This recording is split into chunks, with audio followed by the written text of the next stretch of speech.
spoken a bit about the Caribbean, but did you do any work in South America? A little bit. Did you do any work in Argentina? Yes, we've worked in Argentina. Who was that for in Argentina?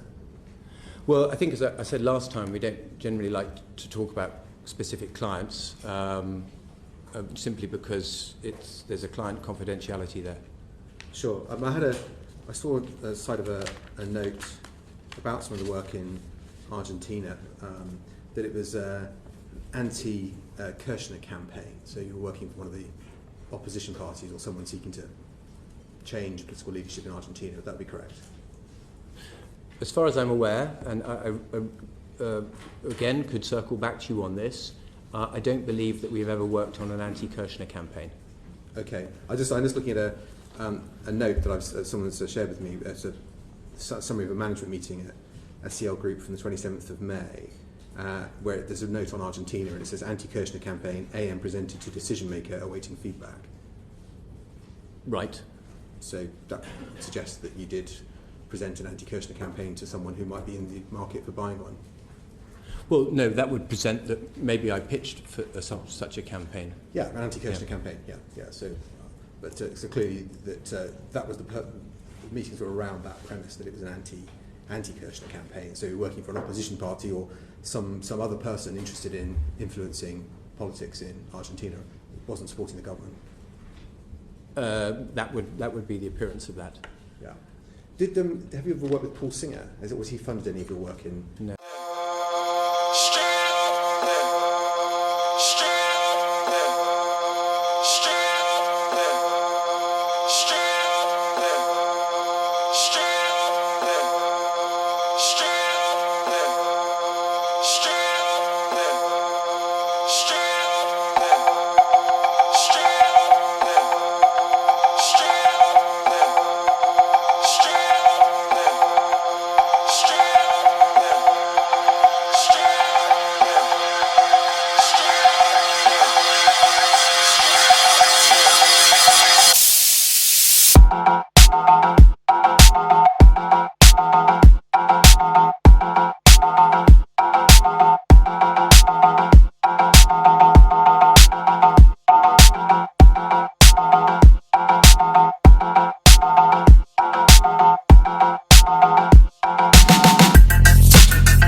Make it clap, clap. Make it clap, clap.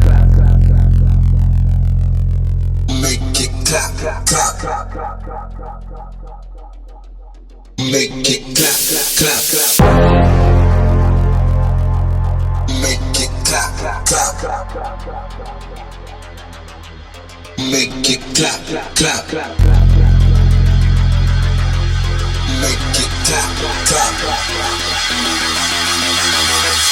Make it clap, clap. Make it clap, clap. Make it clap, clap.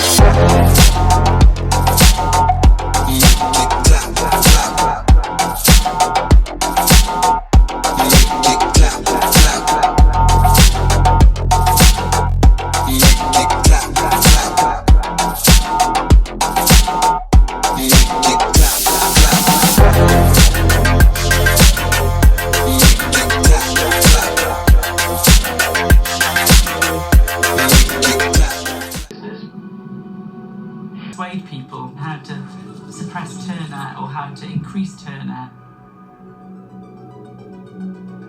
And then it's like, okay, now I've got the hang of it, let's use it in Britain and America.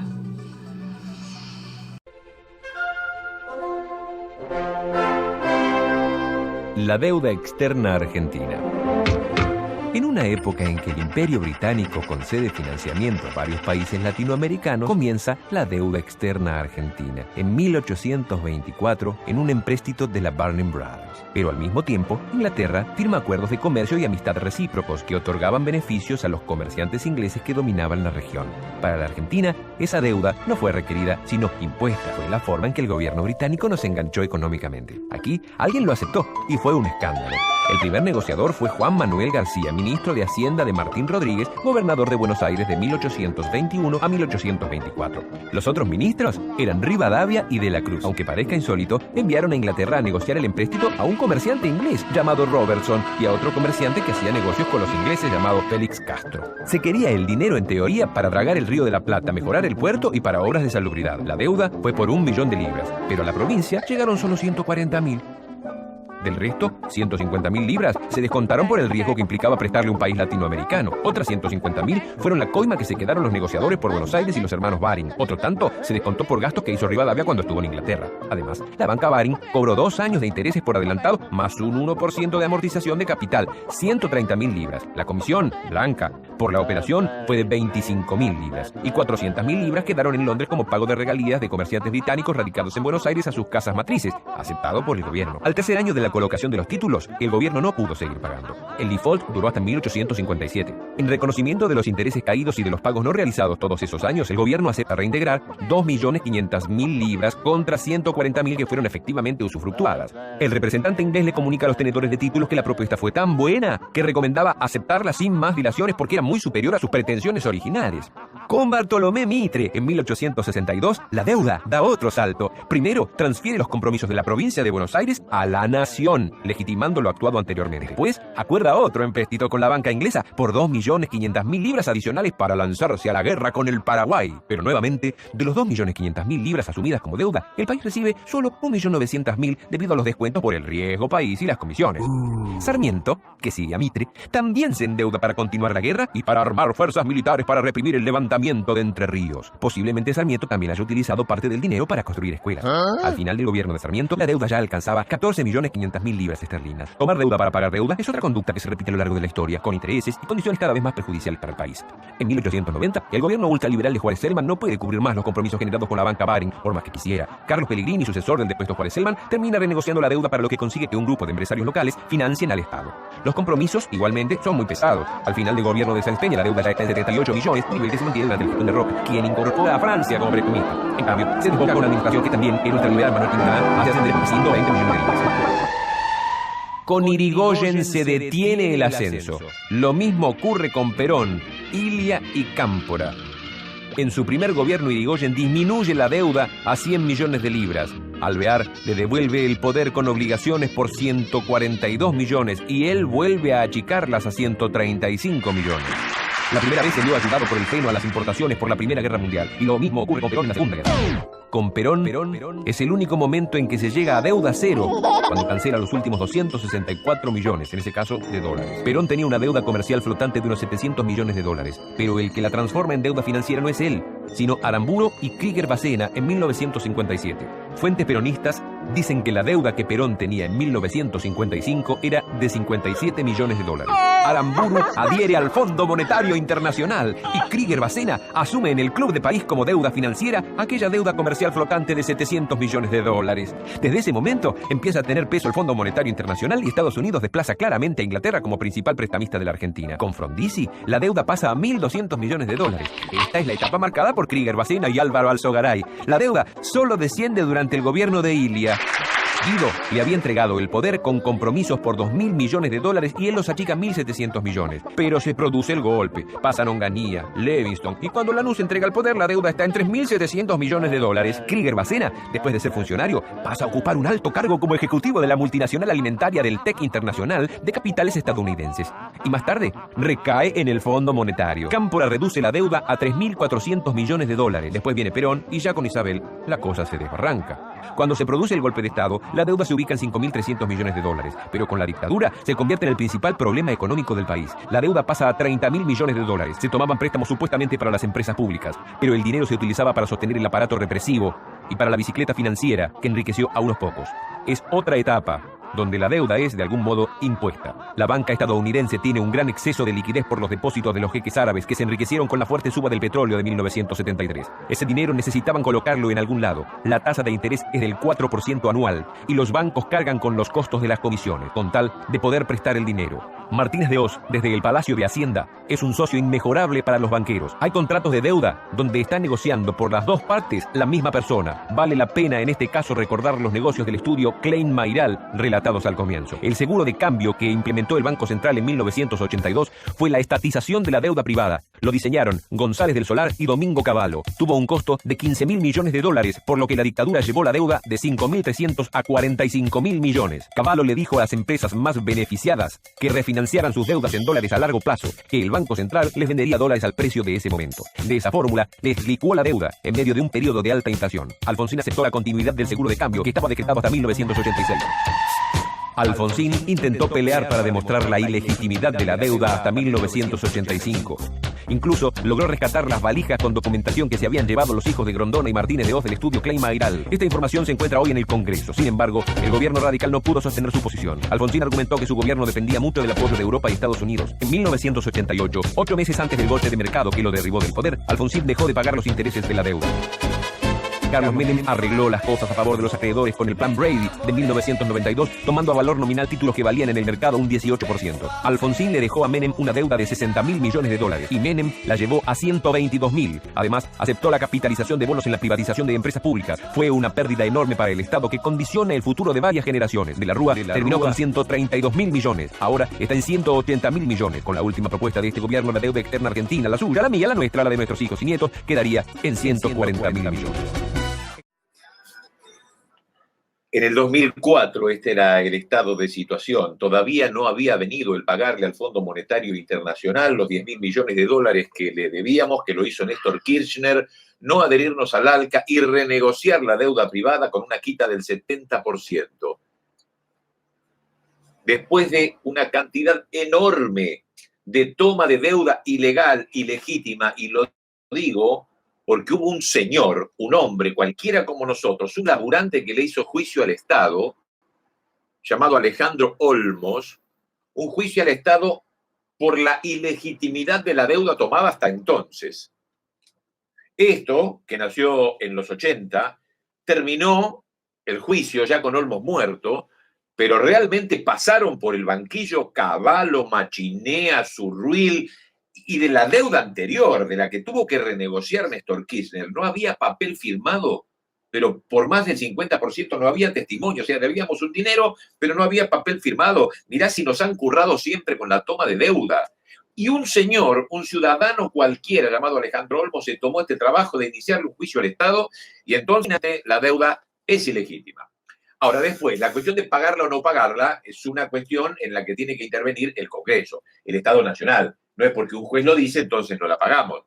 Y allí los compromisos políticos y el miedo a muchos le hacen pagar, porque si no se enoja quién, el que todo se enoja. Pero uno cuando sabe que puede ser invadido o puede ser denostado, como es Venezuela hoy, o como te hacen con Cuba, que lo pisan y nadie habla de otro lugar, ellos, Afganistán, Siria, no te hablan de eso, te hablan siempre de aquellos que le tocan un poco el culo, como Cuba. Cuba les dio de una manera tan extraordinaria. Hace 60 años que no hay chicos durmiendo en la calle, y se bancan que se enoje Estados Unidos con cualquiera que comercie con Cuba. O sea, se arreglan con lo que tienen. Un poco España, un poco Francia, con la sociedad, con algunos hoteles para el turismo, con los habanos, con el ron, y nada más. Si no te miran mal, la Argentina con tipos como Macri es temerosa, ay, que no se enoje Estados Unidos. Perón le prestó plata a los cubanos. Bueno, quiero decir, un ciudadano llamado Alejandro Olmos pudo hacerle frente al Estado y con una justicia,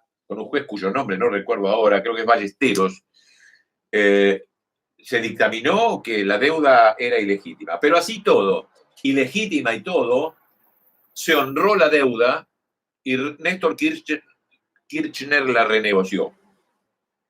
De todos los presidentes que hubo en la Argentina, y escuchaste recién el relato de Galazo, pero lo podés ver, es fácil de ver, de todos los presidentes que tuvimos en la Argentina, todos tomaron deuda, con excepción de Irigoyen, de Perón y de Ilia. Y solo dos no se desendeudaron, Néstor y Cristina.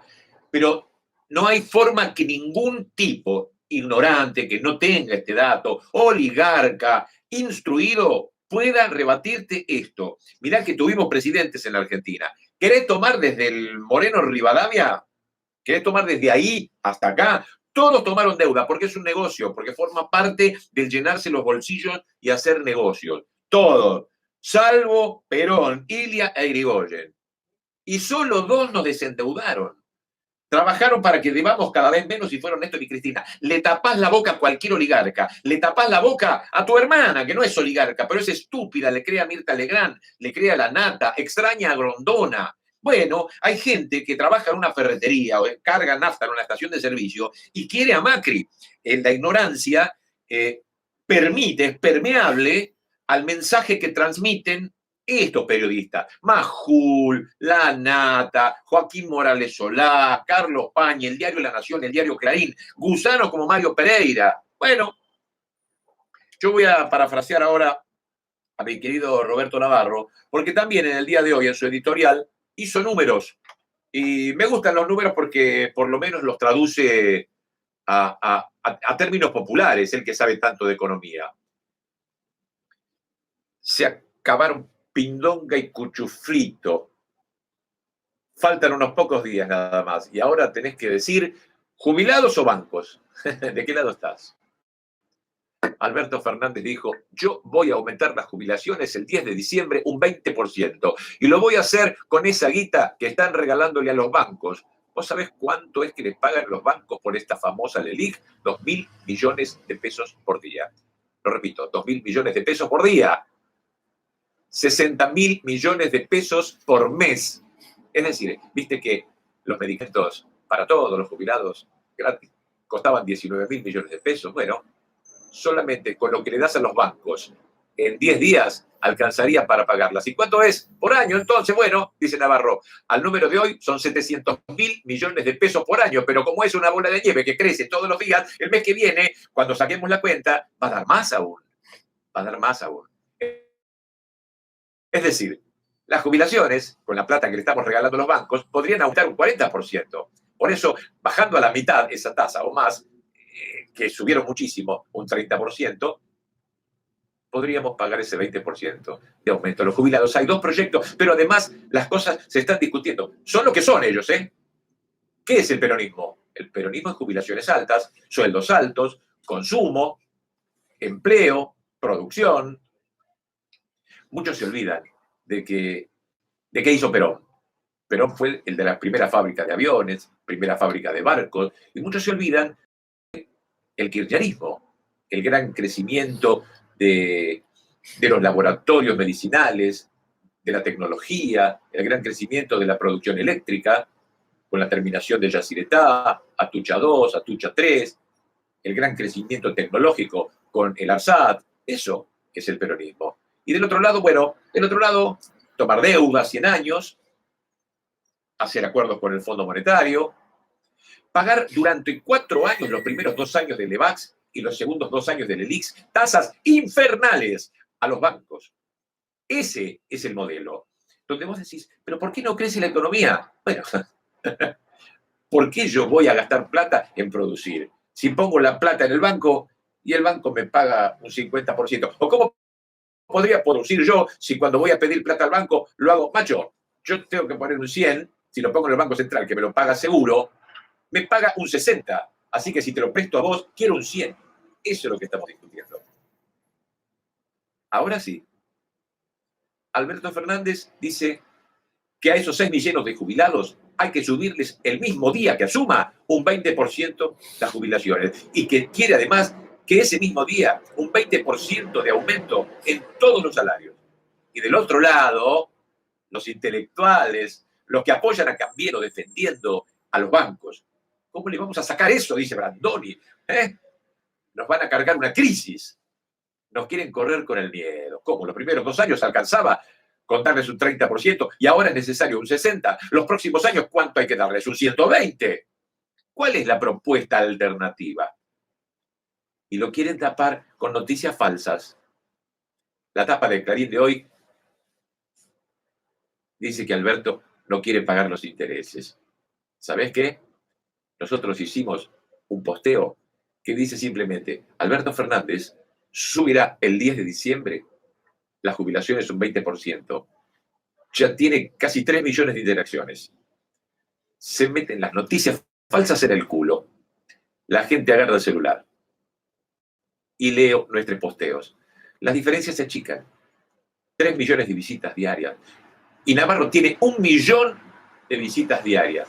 No hace espectáculos, ni policiales, ni nada. Bueno, resumo un poco lo que estaba diciendo Navarro, casi a la par de él, en el programa del día de hoy, en el Destape Radio, y lo veo en el Destape Web, porque esto es militar. Verlo a Navarro es ver un tipo que ni siquiera va a C5N, de nuevo, porque lo volvieron a llamar, porque C5N protege a Larreta y a Vidal.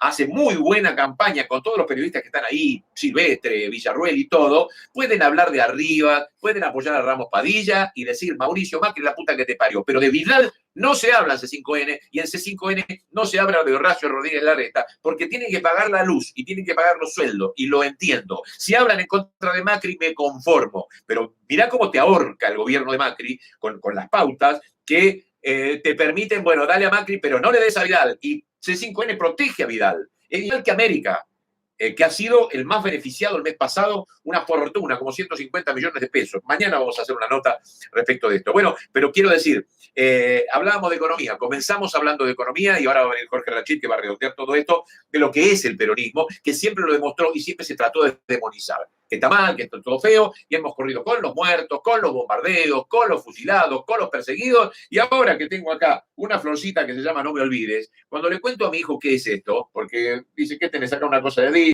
Eva Perón, y esto una flor. No, una flor no, no me olvides. ¿Qué es eso? Es el nombre de una flor. Hay una flor que se llama No me olvides. Pero el peronismo no podía decir Perón. No se podía decir Perón. Cuando yo era chico no estaba prohibido decir Perón, viva Perón, cantar la marcha peronista, los símbolos. No se podía tener. Eso se llama proscripción. ¿Y cómo se reconoce un peronista con otro en el colectivo, en la calle, en un café? Con un no me olvides. Pero fíjate cómo se llama la flor. No me olvides. No es cualquier flor. No es un crisantemo. No es una dalia. Es un no me olvides. Es un significado maravilloso. 18 años así. Sin poder decir, che, estábamos mejor con Perón, ¿no? Comíamos asado. Bueno, ahora esta gente, hija de puta, hace esto, demoniza, te habla de los Moyanos, te habla de que se robaron todo, te metieron en la cabeza eso, y vos que tenés amigos que también son un poquito ignorantes, no conocen de política, te hacen ver que uno que está acá, que habla así, es un fanático, un loco, un desquiciado. No, es un despierta pelotudos a sopapo. ¿Por qué? Porque se equivocó el pueblo argentino, como se equivocó la segunda vez que votó a Menem. Eso de que los pueblos nunca se equivocan es un verso. A veces lo agarra siempre el que gana. No, a veces los pueblos se equivocan. Alemania votó a Hitler. Hitler no vino por un golpe de Estado, ¿eh? Lo votaron. La política corrió judíos, había pogroms, les pegaba y la gente contenta en Alemania que un tipo venía a representar lo que sintieron siempre y nunca lo pudieron decir. Odiamos a los judíos, sí. Nosotros tenemos a Marx, que es judío, también Freud y también otra gente, sí, pero bueno, no importa Gustav Mahler. La verdad es que los odiamos, nos queremos sacar de encima y hay un tipo que puede hacer lo que nosotros no nos atrevimos nunca. Bueno, acá también hay gente que odia a los negros. Odia al tipo que labura, odia al tío que baila cumbia y que toma vino, lo odia. Y lo quiere tener a su merced, pisotear por el color de cara y se cuida que no le roben la cartera. Viene un negro. Esto pasa en la Argentina. Si lo ves, si es tu hermana, tu primo, tu marido, sucede. Y dice los negros, como si fueran suecos. Bueno, esto sucede acá. La xenofobia también existe en la Argentina. Y decir que no tenemos los morochos que tienen los brasileros o los norteamericanos.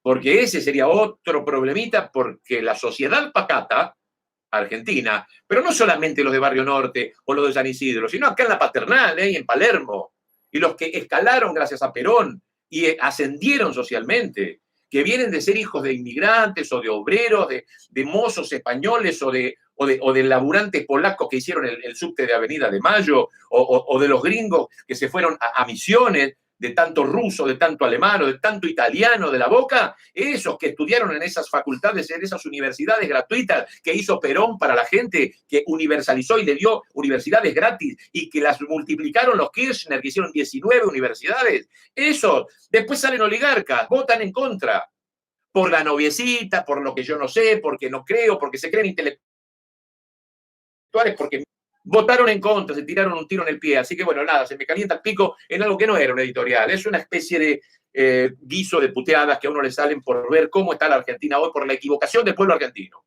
Le creyeron a Copperfield que vuela de verdad. Copperfield no vuela, es un mago. No vuela Copperfield.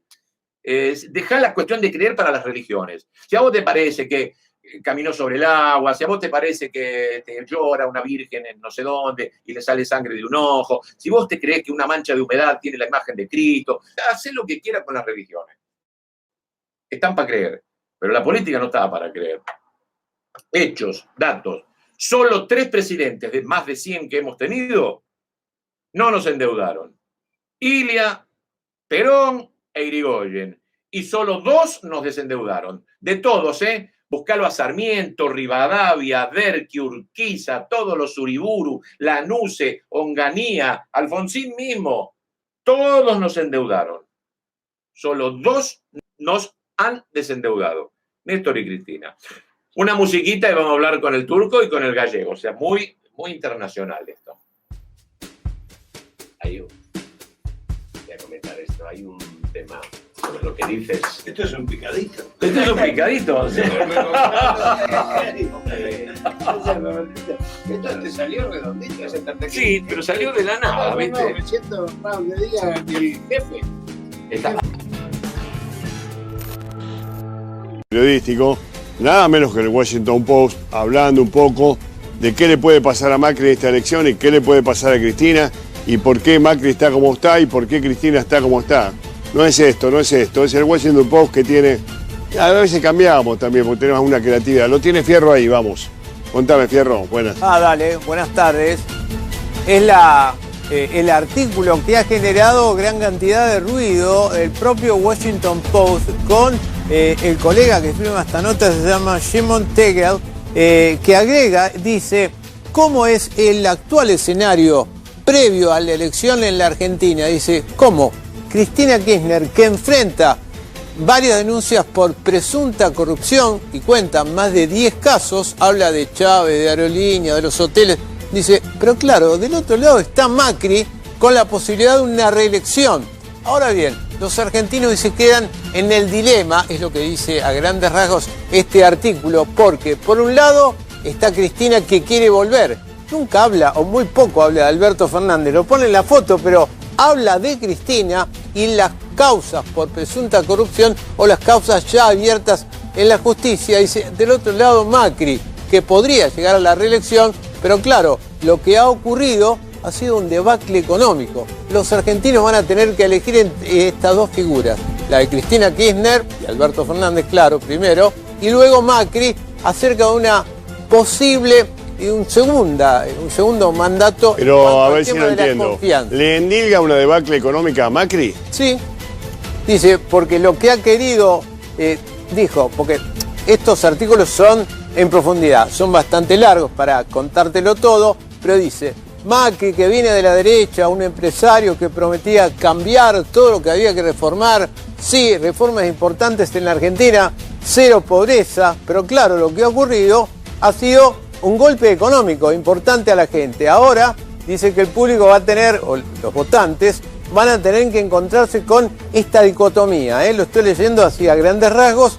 Dice, es una carrera de cabeza a cabeza. Por un lado, las causas de Cristina, la presunta corrupción y los casos que todavía están bajo investigación, o la posibilidad de, volver a un segundo mandato para el actual presidente Mauricio Macri. Claro, dice, lo que ha ocurrido ha sido el impacto económico de estas grandes reformas en la gente común, el ciudadano de a pie. Ahora te cuento. Estamos hablando del Washington Post, del New York Times, de los grandes diarios que han generado, los escándalos de Estados Unidos y algunos otros, lo han revelado y develado y son diarios de enorme prestigio, ¿no? Sí. Si este diario está poniendo en duda... Cita a varios medios argentinos, medios locales, un sociólogo de la UBA y un encuestador. Ahora te voy a decir quiénes son para ver, bueno, Dale, de dónde sacó los datos.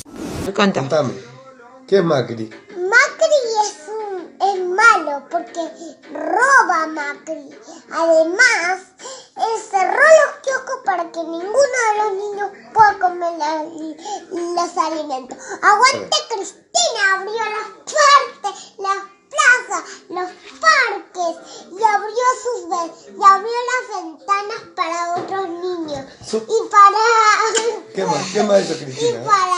Y para ayudar a otros niños que necesitaban la ayuda.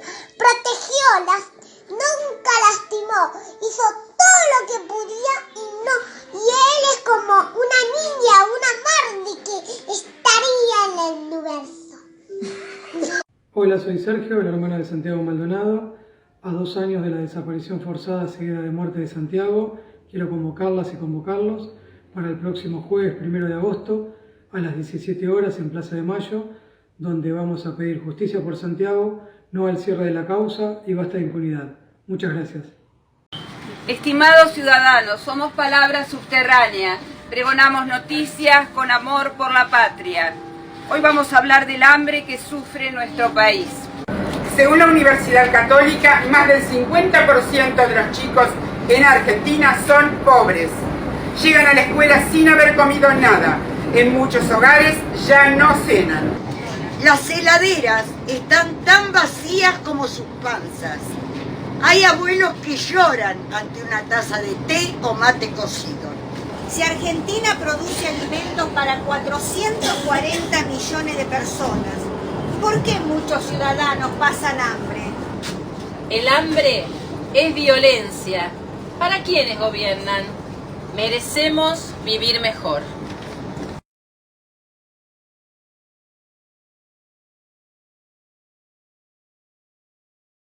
Ustedes se preguntan cómo un candidato con tan pocas cualidades y tantos defectos pudo conseguir el apoyo casi incondicional de una parte tan grande de la población brasilera. Ustedes ya intentaron argumentar racionalmente con esas personas, pero parece que ellas están absolutamente decididas y te tratan inmediatamente como un enemigo ante una postura mínimamente contraria. Hasta tu tía, que siempre fue simpática contigo, ahora ataca tus publicaciones políticas en Facebook. Pues bien, les contaré una historia. El principal nombre de esta historia es un hombre llamado Steve Bannon. Él tiene una visión de extrema derecha nacionalista. Tenía un sitio web en donde expresaba sus puntos de vista que coqueteaban con el machismo, la homofobia y la xenofobia, entre otros. Su sitio, al comienzo, tenía poca visibilidad y su sueño era que sus ideas se propagaran con más fuerza en todo el mundo. Para eso, Bannon contrató a una empresa llamada Cambridge Analytica. Esa empresa consiguió datos de Facebook de millones de cuentas de perfiles de todo el mundo, de todos los tipos de datos acumulados por Facebook, posteos, comentarios, mensajes privados, entre otros. Con la tenencia de estos datos y utilizando algoritmos, esta empresa podría trazar perfiles psicológicos detallados de los individuos. Tales perfiles serían utilizados para saber cuáles personas estarían más predispuestas a recibir determinados mensajes. Aquellos dispuestos a creer en teorías conspiratorias sobre el gobierno, por ejemplo, o que presentaban alguna contrariedad con el escenario político actual. La estrategia consistiría en hacer que aquel individuo susceptible a esos mensajes cambiase su comportamiento, se radicalizase en sus posturas. Como las personas comenzaron a recibir las noticias y a percibir el mundo principalmente a través de las redes sociales, no es difícil manipular las informaciones, y si se puede manipular las informaciones a la que una persona tiene acceso, puedes controlar la manera en que ella percibe el mundo, y con eso influenciar la manera en cómo se comporta y lo que hace. Los posteos en Facebook te pueden hacer más feliz o más triste, te dejan con rabia o con miedo. Y los algoritmos saben identificar los cambios de comportamiento por el análisis de los patrones de tus posteos y comentarios. Así, individuos con perfiles de derechas con un tradicional discurso de no me gustan los impuestos, fueron radicalizados tornándose en perfiles paranoicos en relación al gobierno y determinados grupos sociales. La manipulación es realizada a través del miedo, con mensajes que estimulan un sentimiento de impotencia y de incapacidad de defenderse. Estimulan un sentimiento de somos nosotros contra ellos, lo que cierra a la persona a argumentos racionales. Sitios y blogs fueron fabricados con noticias falsas para bombardear directamente a las personas influenciables por este tipo de mensajes. Además de esto, fue explorado también un sentimiento de anti lo establecido, anti medios tradicionales y anti todo lo que hasta ahora estaba. Cuando las personas reciben varias noticias de forma directa sin verlas y esas noticias no repercuten en los informativos, llegan a la conclusión que los grandes medios mienten, que esconden la verdad que ahora ellos saben. Si antes los medios tradicionales de comunicación podían manipular a la población, esta manipulación debía ser hecha abiertamente, ante los ojos de todos. Ahora, todos tenemos páginas que nos mandan mensajes de forma directa. Nadie sabe qué tipo de información está recibiendo la persona que tenemos al lado o cuáles son los mensajes que están construyendo su percepción de realidad. Con ese poder en las manos, Bannon consiguió popularizar entre los jóvenes a All Right, un movimiento de extrema derecha norteamericano, que resultó de las protestas Unamos a la Derecha el año pasado en Charlottesville, Virginia. Bannon trabajó en la campaña presidencial de Donald Trump, siendo un estratega de su gobierno. La empresa Cambridge Analytica trabajó también en el referéndum del Brexit, que fue ganado principalmente por argumentos originados de noticias falsas. Cuando la manipulación se comenzó a distinguir, Mark Zuckerberg fue llamado al Senado norteamericano para testificar. Para quien entendía lo que pasaba, quedó claro que la democracia de la nación más importante del mundo había sido hackeada. Pero los congresistas poco entendían del medio social. ¿Y quién estaría dispuesto a admitir que la democracia puede ser hackeada a través de la manipulación de los individuos? Zuckerberg solo estaba pensando en establecer un modelo de negocios lucrativo, con la venta de anuncios direccionados, decían. La recolección de datos y creación de perfiles psicológicos de las personas en las redes tenían una intención aparentemente inocente de hacer que las personas dieran clic en anuncios pagos. Era solamente un modelo de negocios. Pero ese mismo instrumento puede ser usado con finalidad política. Él se dio cuenta de eso y sabía que las elecciones brasileras podían estar en riesgo también. Brasil es una de las mayores naciones del mundo.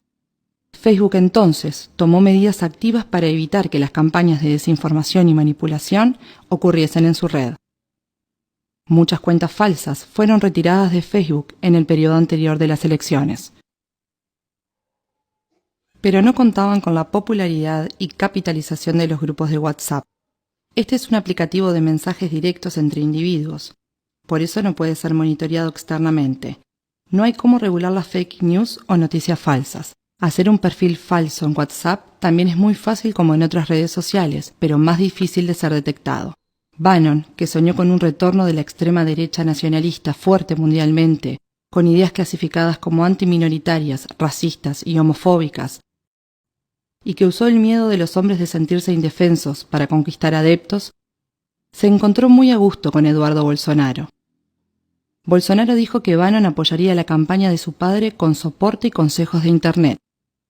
Bannon es un consultor eventual de la campaña. Bolsonaro fue el candidato especial para él, ya que comparte sus ideas en el escenario ideal, un país pasando por una grave crisis económica y con la población desencantada, desilusionada de su clase política. Después de las manifestaciones políticas de las mujeres en todo Brasil y de todo el mundo contra Bolsonaro, el apoyo del candidato subió entre el público femenino del 18 al 24%. Un aumento de 6 puntos después de que gran parte de las mujeres se unieron para demostrar su insatisfacción con el candidato.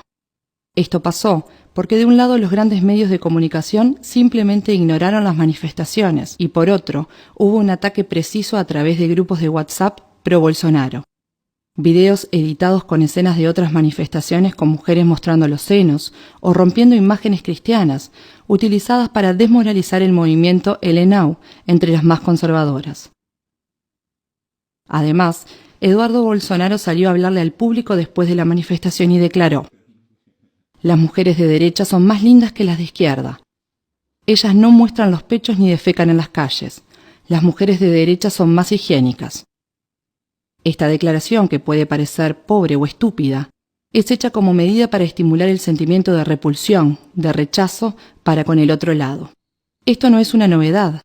La máquina de propaganda del nazismo alemán asociaba a los judíos con las ratas. El discurso era que los judíos estaban infectando las ciudades alemanas, así como las ratas lo hacían. Ese es el discurso que asocia el sentimiento de repulsión hacia una determinada población, lo que hace que el individuo se quiera identificar con el lado limpio de la historia. He aquí ese 6% de las mujeres que se pasaron a identificar con Bolsonaro. Ahora nos es posible comprender por qué es tan difícil utilizar argumentos racionales para dialogar con el elector de Bolsonaro.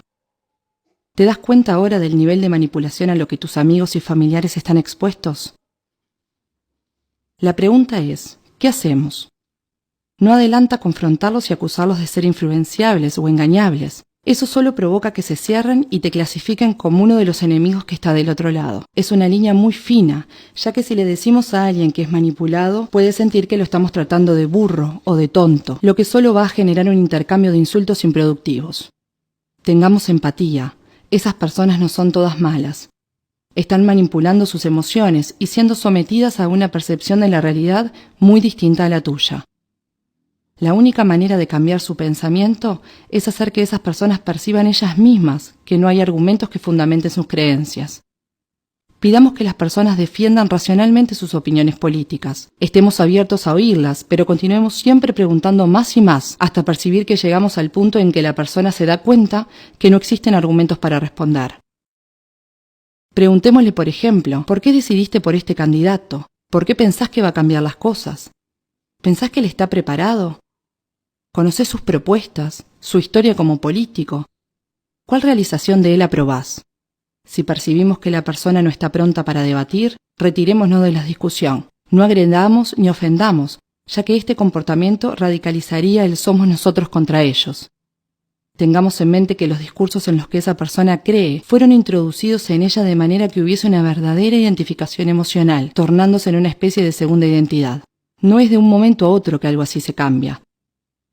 2 de las democracias más importantes del mundo ya fueron hackeadas utilizando técnicas de manipulación. No vamos a dejar que esas fuerzas nos pongan unos contra otros. No podemos dejar que rompan nuestro tejido social de manera irrecuperable.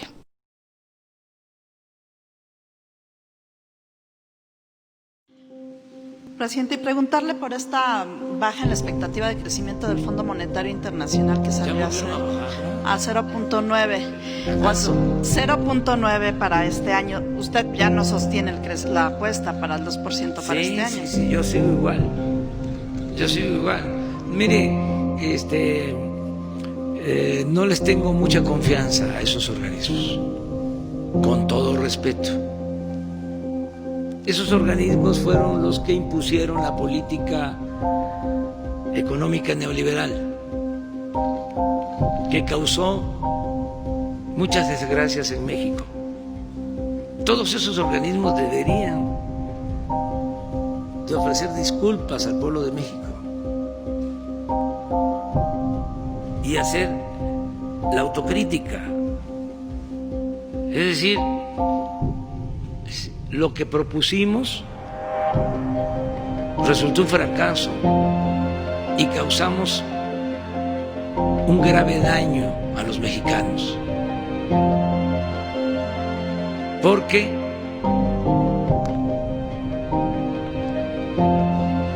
dijimos que con la privatización iba a haber crecimiento y que iba a haber empleo, y que si llovía fuerte arriba iba a gotear abajo, y que había que diluir al Estado y apostar al mercado, y que la globalidad era la panacea, y que con las reformas estructurales, válgame Dios, iba a llegar la felicidad para el pueblo. Nada de eso ocurrió. Al contrario, ¿qué fueron las reformas estructurales? ¿Qué ocasionaron? Aumentos de impuestos, paralización de la economía. ¿Qué fue la reforma laboral? Quitarle derechos a los trabajadores. ¿Qué fue la reforma educativa? Polarizar.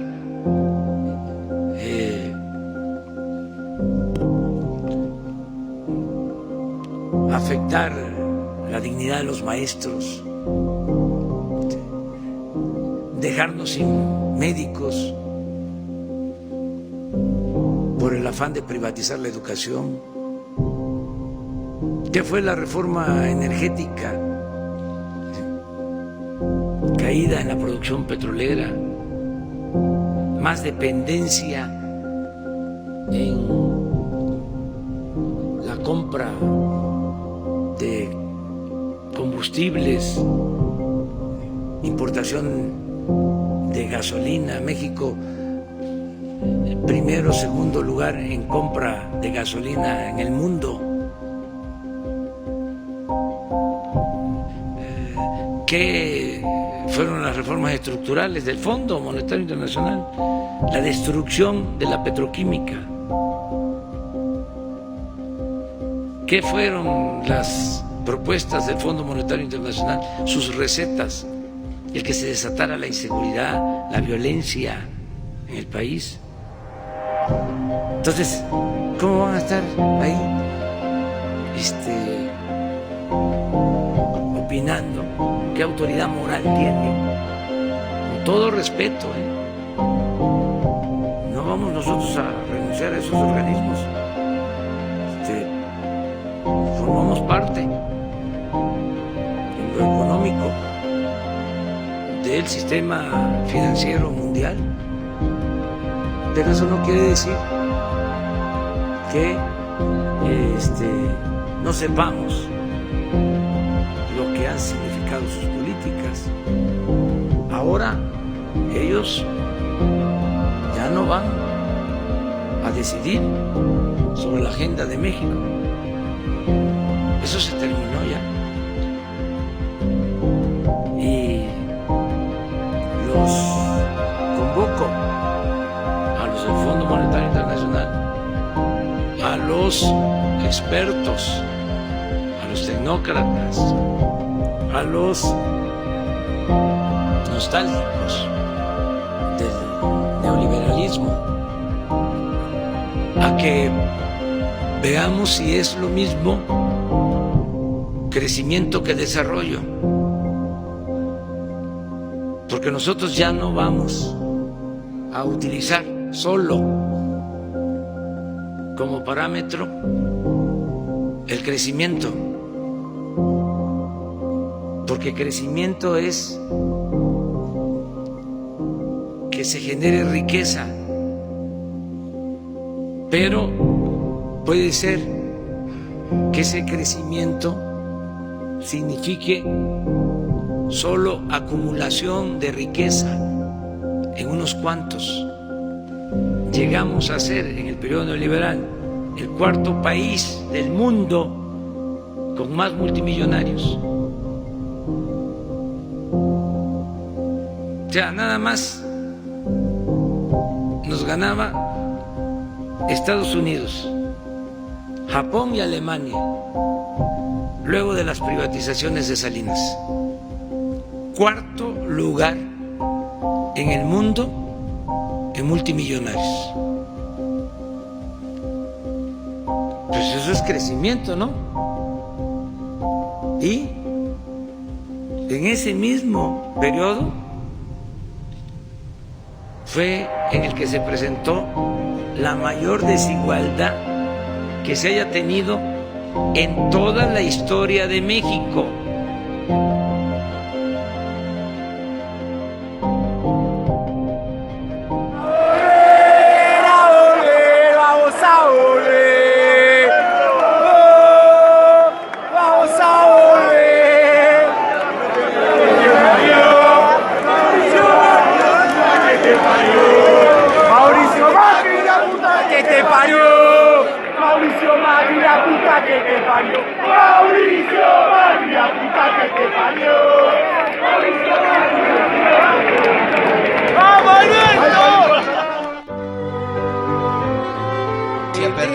De Pergamino pregunta, ¿quién va a votar? No sé. No se puede decir. No, es secreto el voto. El voto es secreto y obligatorio. Sí.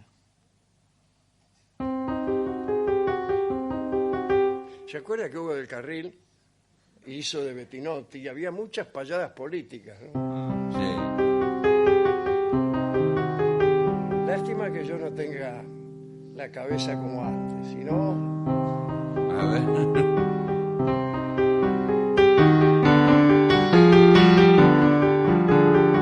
Pido perdón, ¿eh?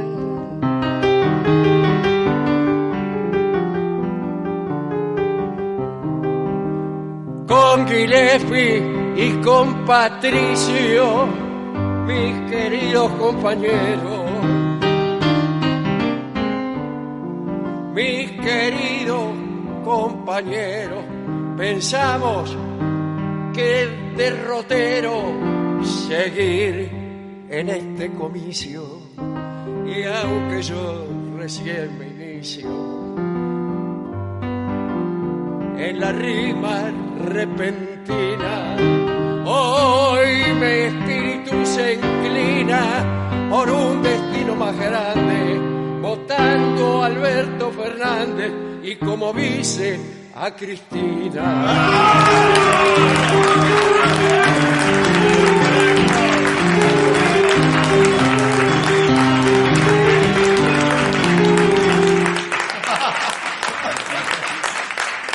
Espacio cedido a los partidos políticos por el Ministerio. Discúlpeme, era solamente por cantar una rima. Solo por rima nomás. Solo por rimar, nada más. Cuando arrancó con Patricio y Comicio, Claro. digo, va a llegar a... Claro. a otra rima, viejo. Pero en este comicio pude votar a Aparicio. Leonardo Greco, ¿cómo le va? Elegante como siempre. Muchas gracias por los piropos. ¿Qué le parece esto de Aníbal?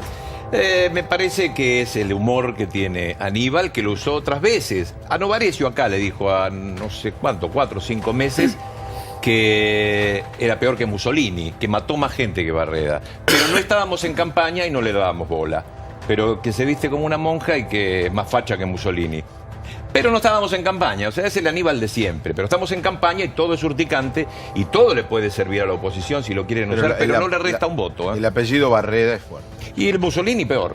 Greco, no ayuda. ¡Viva Perón! ¡Viva Perón! Entre nosotros. No le saca nada a nadie. Lo importante es cómo está la heladera. Lo importante es cómo se vive. Y la verdad que cambió mucho el estado de bienestar en la Argentina en los últimos años. Todo esto, ¿te parece que a una persona que está en Moreno, ahora a cumplirse un año por el luto de una escuela que explotó y que tiene un solo hospital para 600.000 personas cuando tiene el tamaño de la capital federal, está pensando en lo que dijo Aníbal? Pero ¿Esto nos sirve a nosotros? Greco, querido, Aníbal... pongámonos de acuerdo en un eje. Porque cuando Cristina hace poco habló de la violencia de la campaña, salieron muchos de ustedes como locos, la violencia contra no sé quién. Esto es violento. Y a veces pero verlo a Aníbal Fernández ayer con Del Moro también fue violento, no Aníbal. Alberto formó parte del jueguito. Estaba Alberto y le pusieron por croma atrás azul como si estuviera participando. Pero eso es alguno ¿Qué de es las lo que redes dijo sociales? Eso es fuerte. No entendiste. Y las fábricas, porque es industrial San Martín. Uno de los partidos más industriales. ¿Cómo están las fábricas? Muy bien. No, hay un problema serio con las industrias, las pymes y lo que produce este modelo de ajuste de 4 años. A mí me encanta el Metrobús, pero me encanta que el Metrobús esté con camiones cargados con producción nacional y con trabajadores que vayan y vengan de mi a amigo su trabajo. Greco. La pregunta de mi amigo, me permito, voy a cambiar de Pero tema ¿cómo y lo voy a no? usar al amigo Greco, Tenemos no que se va a salir ofender por lo que voy a a decir.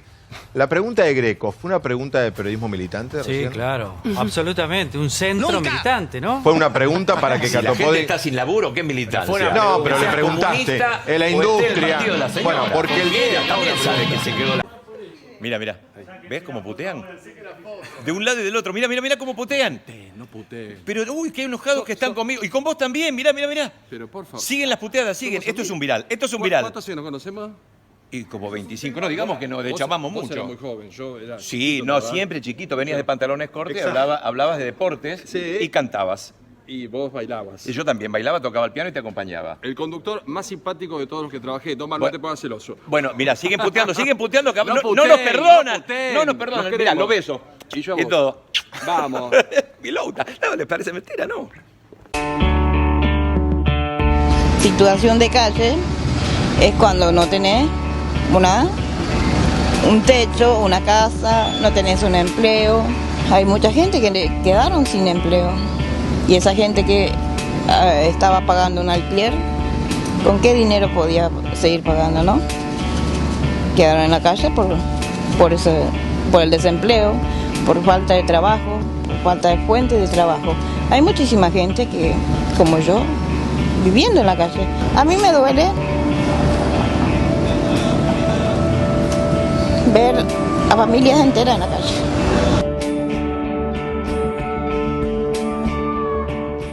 Casa me dicen Mario, vos y yo vivimos acá. Somos bonaerenses que nos pasamos años escuchando mentiras. Soy una chica del barrio de Flores. Vos y yo vivimos acá. Quiero mucho a mi ciudad y a mi barrio. Somos bonaerenses que nos pasamos años escuchando mentiras. Soy la hija de una familia del barrio de Flores. ¿Dónde está Flores? Que siempre va a ser mi lugar. Un día demostramos que la honestidad, la valentía y el respeto también vienen de acá. Los chicos en la escuela no tienen comida. Acá este parque es un peligro. Un día demostramos que la honestidad, la valentía y el respeto también vienen de acá. Estar cerca de la gente, seguir con el timbreo. Por eso quiero seguir siendo gobernadora.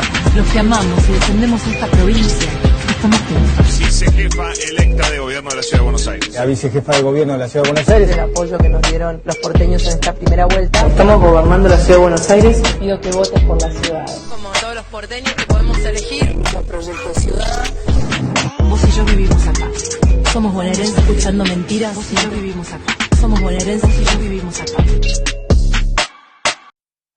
Allora, buonanotte a tutti, voglio dirvi che io sono Gianfranco Macriminale, rappresentante palermitano dello Fondo Monetario Internazionale per la Camorra, la 'Ndrangheta e la mafia. Buonanotte a tutti.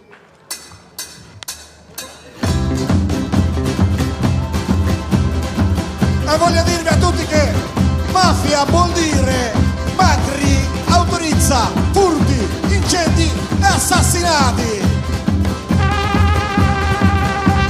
No hace falta decir nada, lo dijo todo.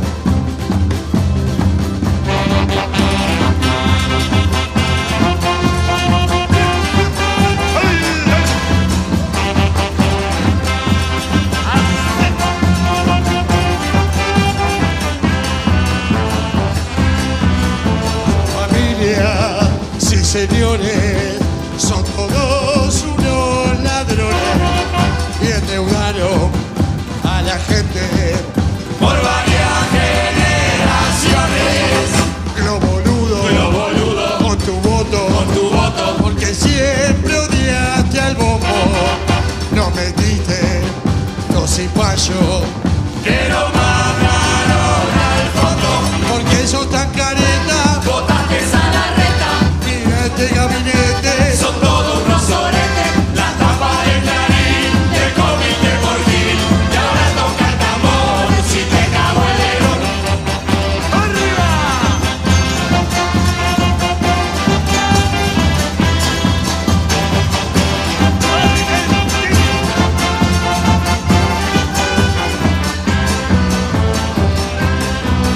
Yo conozco una vecina, amiga de mi madrina, que el gobierno está dejando de plumada. Antes hacía mucho alarde y ahora se encarga de hambre. Pobrecita esta mujer dolarizada. Y ahora putea a estos forros y teme por sus ahorros. Tiene miedo que la hagan recordar. La maldita clase media es un caso singular. La maldita clase media puede votar a vida. Al volar la clase media, lo ha visto a uno, lo ha visto a dos, lo ha visto a tres. Al volar la clase media, lo ha visto a cuatro, lo ha visto a cinco, lo ha visto a seis.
Más aplauso, que esto queda para la posteridad. El próximo sábado a las 8 de la noche y voten a Macri, señores. ¡Desde acá!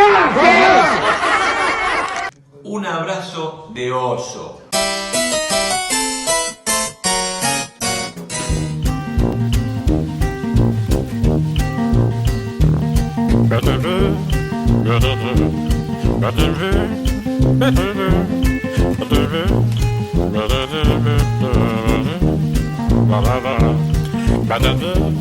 Ba-da-da